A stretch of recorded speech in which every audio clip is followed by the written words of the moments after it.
Hey everyone, it's Emily. Welcome back on my channel. Today's video is going to be a new monthly favorite update. So basically I'm going to go and watch my oldest monthly favorite of this month with you, and I'm going to let you know, do I still like these products? Are these still favorites? Did I completely forget about them?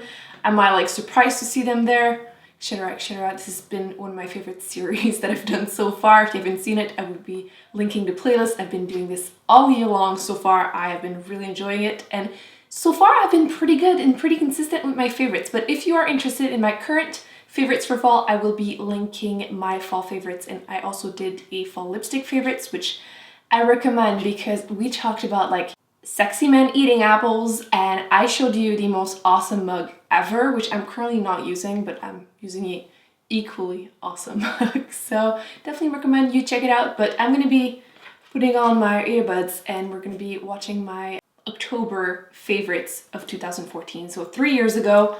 I'm excited to see it. I just clicked on it and my lighting, my camera, I look really white. It's the lighting, I'm telling you, but I mean, it's been 3 years. I've updated a little bit. I do like my lipstick though. It's looking very good.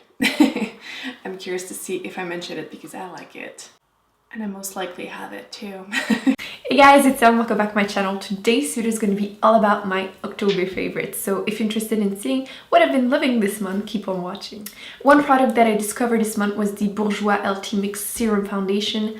I am in love with this foundation. I technically only tried it mid-month, but oh my god, I've been wearing it every single day since then and I just adore it. It goes on like super like perfectly and it looks super natural. I'm obviously wearing it today because I've been wearing it every single day and it looks super natural. It gives you a good amount of coverage. It smells really nice, which is not a bad thing, and I just really love it. Okay, I can already tell you that I don't own the Bourjois LT Mix Serum Foundation anymore for two reasons. First off, the range of color really sucks. They have 5 shades and I believe at that time I was wearing 52, which is like vanilla or something, which is like the second lightest, and it was a little too yellow for my taste. I don't own it because I've used it up, so I did love it for real. But yeah, when I went back to buy a different shade, they only had a shade that was even yellower. They didn't have something that was a little bit more like neutral cool tone, and I couldn't find any shade that would work for me like all year round or something, because I felt like it was something that I would have loved during the summer, but the darkest shade was basically a bit too light for me for summer, if I remember correctly. So the range of color really sucks. But the foundation does smell really nice, like fruity, and if you have a warm skin tone, light skin tone, I would recommend it. It's a really nice everyday foundation.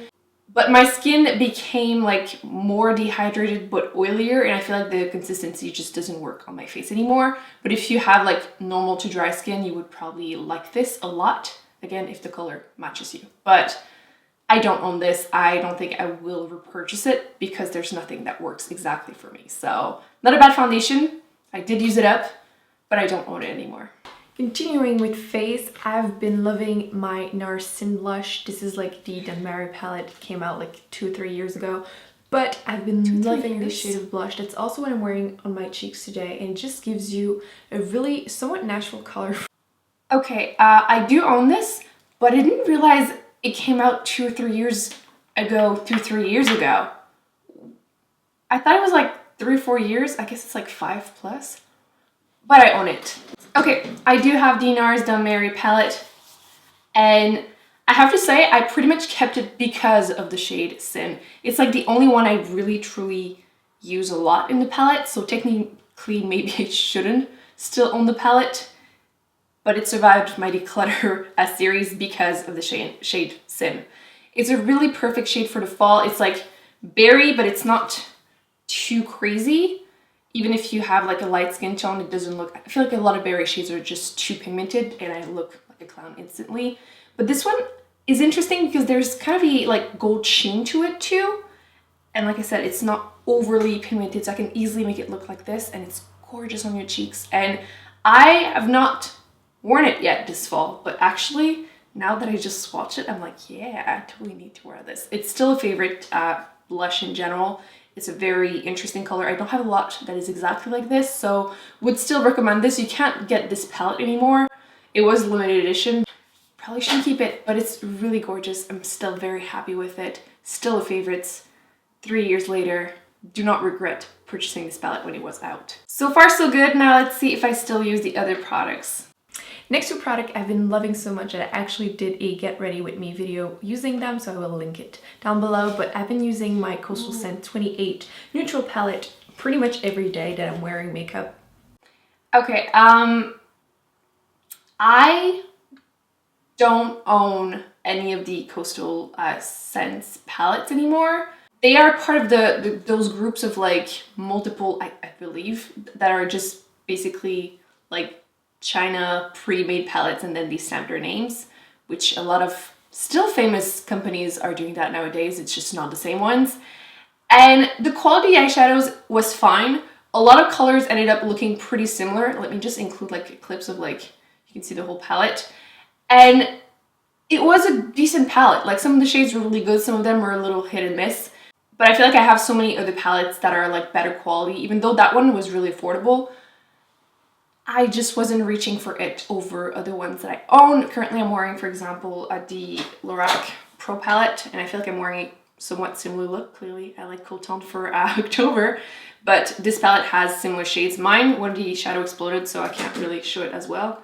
The purple one exploded, but I did a similar look with this one. Adore it. So I feel like the quality of the Lorac one is just better. That's kind of why I didn't need to keep it. But I did use it quite a bit back in the day, but I don't own it anymore. I've also been wearing a lot my L'Oreal Infallible eyeshadow. This one is in color Tender Caramel.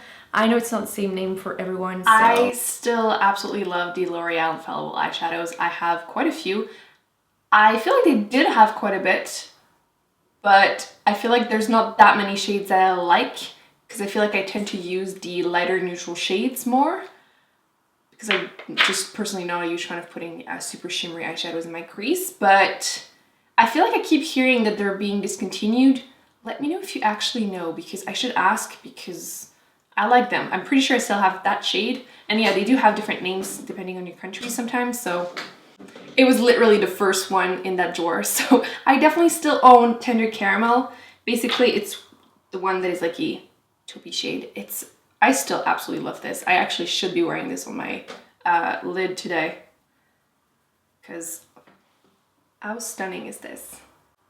So gorgeous. The quality of these eyeshadows is still impressive like years later. They've been out for a while, but they're incredibly creamy, incredibly pigmented. They're like pressed pigments. I feel like everyone knows about them nowadays, but I hope they never discontinue these because the quality, like look, it's still all over my finger and I did that swatch and they're just some of my favorite drugstore eyeshadows, or just eyeshadows in general. The quality of these is super impressive still. So I was going to say never be without it, but I mean, that color specifically is still a really great taupe eyeshadow. Don't think I will ever be without any of those shades. Maybe never without this one either. It's not like the most original color, but it's like a staple. So yeah, it's just a really, really great eyeshadow. Let's see what else I used to love. And if I still do. The next product, I know it's limited edition. I know, I'm sorry, but I just had to mention it because I've been loving my Lorac Mega Pro palette. I didn't know if you wanted me to do a... Okay, I think I still own this. I know that they came out with a second one and a third one. The second one, I wasn't super interested in it. The third one I was, but it's becoming harder and harder to find Lorac. But the quality of the shadows, like I was just mentioning, I really like them, so I'm pretty sure I have it. Okay, so this was literally on the bottom of my drawer, so I have been not using it, at least not lately, and that's kind of a problem when you do YouTube videos and there's like limited edition products. You feel bad using them on camera because people, even if you tell me, oh, it's fine, you get so much hate every single time, and I feel bad now that I look at this. It looks way too new, so I think I'm gonna leave this on my desk and use it every time I'm not filming for a while because these eyeshadows are just so beautiful, but they have not been well loved. And oh my god, this color, Merlot, how stunning is this? So I don't know if you still can get them or not. This one was Dusty Rose or Cashmere. Yeah, they have the quality is just awesome. So yeah, this is going on my desk and I'm going to be wearing it this week. Look, they're so pretty. Yeah. Yeah, these palettes should not have been limited edition. Like, they just shouldn't. They should be permanent. And now I'm saying that maybe they are. I'll look it up because, like I said, it's so hard to get that I stopped kind of following. But the quality is just, yeah. The Lorac Pro, Mega Pro palette #1. Still own, have not used a lot, if I'm being honest. But it's mostly because it was limited edition and it's just always such a mess. But it's on my desk right now and I am promising myself that I'm going to be wearing it a lot for next month at least. So it's going to stay there, need to use.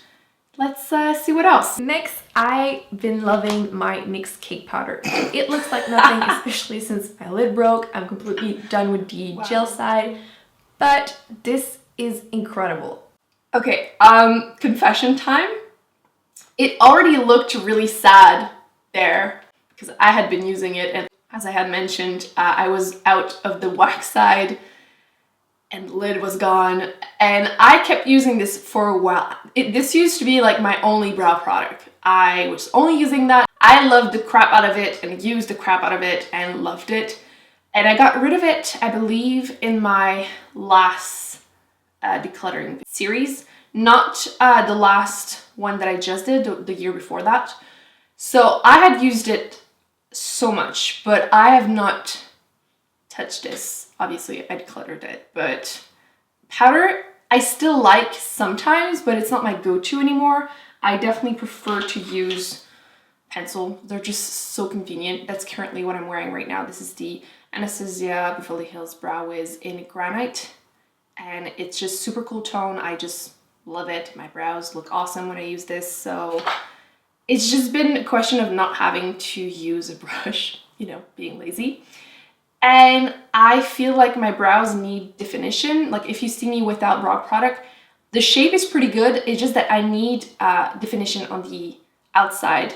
There's some brows in the middle. It's not like I have bald patches. It's literally that it needs to be more defined. And I feel like the brow pencil works really well for this. Powders, I feel, look better whenever you already have the right shape. You just want to fill the inside naturally. So yeah. Anyway, long explanation just to say I have not touched that product in 2 years at least, and I used to love it. That's the only thing I owned and loved. So yeah, I don't think I would repurchase it though. It worked really well at a time, but just... Last category, lipsticks. I had to share quite a few because that's what I do every month. So the first ones I want to mention are my Rimmel ones. These are so underrated. What I'm wearing. If I ever do a underrated like products, these will be inside of that video because nobody talks about them and they're incredible. I actually want to mention the shade 104, which it looks so... And I know I'm wearing 107. I don't even need to watch it. Let me grab them because obviously I own them. 3 years later, I still think the overall Rimmel lipsticks are super underrated. Nobody talks about them and I don't understand why, because they're super affordable. I think the quality is great. I believe these are still out. I feel like I've seen them, but I feel like they're often on sale and people think they're being discontinued or harder to find. I don't know. I've been able to find them. So this one was the color at 104, which is a great, like, darker-ish nude. Kind of reminds me a little bit of MAC Mayer. Someone just told me how to say it and now I can't remember.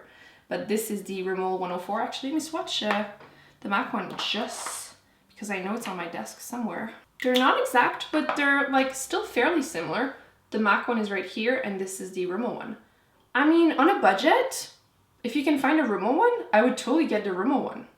Like, decent dupes, like not perfect, but decent enough. And these are like a comfortable matte finish, or what we used to consider matte. I feel like nowadays matte is only matte if there's like literally no transfer. This was matte back in the day, but there's a little bit of a shine, and basically it wears more maybe like a satin finish than a like true matte.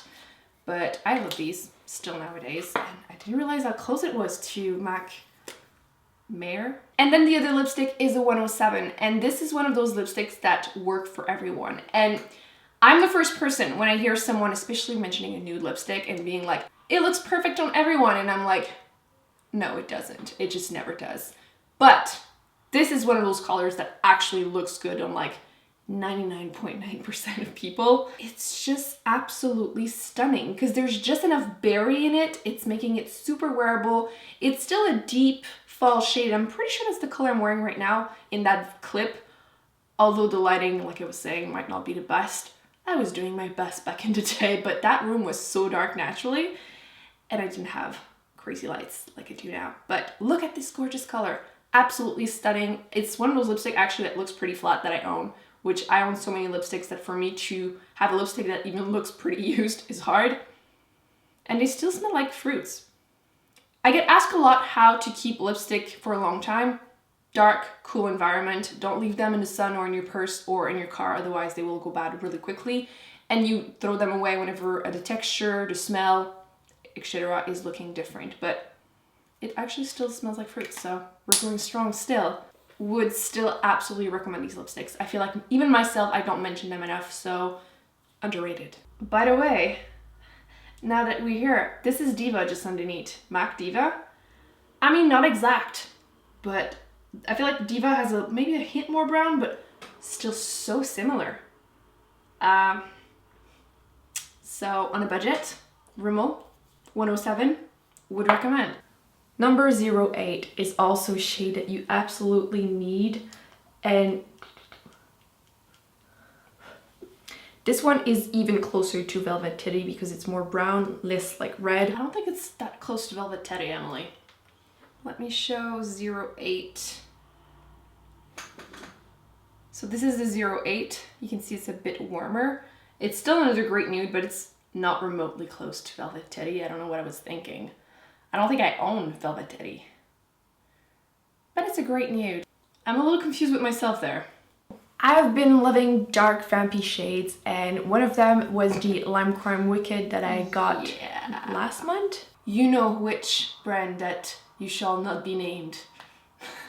Yeah, I currently own them and I'm planning on getting rid of them. They are great quality, but drama, so I will not touch this with a 10-foot pole. Ever since, I can't stop wearing them. Actually, I'm wearing right now a Diva, which is a beautiful matte deep burgundy shade. That's why I got confused. I was sure it was 107, but I'm still keeping my raving review in there because look at them. They're so similar. And that brand is still underrated, so close enough. And I wanted to mention 3 other shades because actually, like, they're all my favorite right now because 95% of them I adore, so I will link that video down below too. But I wanted to give a special mention to the purple shades that I will be doing a video on really soon. So there's Up the Amp and Heroine. So these 2 shades. H's were still a struggle, even more back in the day. I can actually say Heroine now, but it's still hard. H's are just the worst. Like French, we don't have that sound. So we have that exact same name, but we don't pronounce the H, so it's like Heroine. So Heroine. Oh, I still can't do it. It's hard, I'm telling you. It's one of those things that's literally the accent, so can't do anything about it. And I also wanted to give special mention. Actually, I should have grabbed Faux too because Faux that's over there. But I've been wearing Snob a lot. It's such a beautiful, like, pinky. Okay, I'm talking about way too many lipstick in that video. I have not worn Up the Amp in a really long time. I used to really be into purple lipsticks. I think we all did. I haven't worn that one in a while. Heroine, I haven't not worn in a while too, like probably almost 2 years now. I still think it's a really gorgeous color. It's just not been as popular to wear purple lipsticks for some reason, so I haven't been grabbing it. Faux, I think we all know Faux is like my jam. Like if I was a lipstick, I would be Faux. As you can see, has been very well loved. Absolutely adore that lipstick. So still a favorite. And Snob, I do still own. I personally think it's more like a winter lipstick for me. Light pinks have not also been very popular for some reason. I think they're still pretty. I need to be in the right mood though, because they are very feminine and girly, and sometimes I'm just not in the mood. I just don't feel like that. So I haven't worn them that often, but I feel like this winter I'm going to be more in the mood for those light pinks. So it's not so much right now. Still think it's a pretty color though. I feel like nobody ever mentions it, and I do think it's pretty. The one product that saved my lips basically was the NYX Rêve de Miel lip balm, which... Okay, I'm on my third tube of that actually. My camera battery is about to die, so I'm trying to rush a little bit, but this is literally my third tube of the NYX Rêve de Miel lip balm. Best lip balm you will ever purchase. It is around like $16-ish depending where you're from, and it can be really difficult to find. I know internationally or even the US can be difficult to find. I would recommend getting it Beauty Bay. The shipping takes forever, but you will be able to get it. So that's that. A tube lasts me a year. Best lip balm ever. Will never be without it. I've been using it for 3 years plus. Last but not least, I wanted to mention my MAC Fix Plus, just because as soon as my The Body Shop Vitamin E face mist like ran out, I started using this. Not that it works anymore, my pump like just... Okay, I did repurchase the Body Shop Vitamin E face mist. I still totally love this more than the MAC Fix Plus, which everyone and their mom used to love. And I did like it, but I don't think I love it as much as everyone did. I do still like this one, but I'm currently testing other ones, like the Too Faced one. They now have that peach mist that's supposed to be mattifying. I'm not 100% sure how I feel about it yet, but it smells pretty. I mean, my face smells like peaches, so can't go wrong with that. But yeah, those were my favorites of October 2014. I still like most of these. I'm actually surprised, pleasantly surprised. There's a bunch of lipsticks in there, but there's also quite a few things I don't own anymore or I completely forgot about. So it's super interesting for me and hopefully you too to see those changes. I feel like we tend to push out monthly favorites constantly and we never go back to some of those favorites, and some of them are still staples. We don't necessarily always mention them. So I think this series is just a really easy and fun way to rediscover them together or see how I feel about them, update you about it. So let me know how you feel about my October favorites. Do you remember your favorites from 3 years ago? Do you still feel the same about them? Have things changed a lot for you too? Don't forget to give this video a big thumbs up if you enjoyed it. It helps other people find the video. Don't forget to subscribe because you don't want to miss any future videos. Actually, I will be linking on the screen some other ones that I've done, so I highly recommend you check those out, and I will see you in my next one. Bye. People have been asking me how my bangs have been growing, and the answer is not fast enough. If you don't remember, I got an accident, hair accident. Someone cut my hair very short accidentally, and it's growing, but not fast enough. Like, I could technically cut off a lot of the hair and make real bangs. Now I'm looking crazy. I could probably do it, but it's just so much commitment. It's just so much commitment to actually get bangs. So yeah, that's what my hair looks like now. That's why I've been like putting my hair very tight on the side with hairspray and just hoping for the best. So there's your update.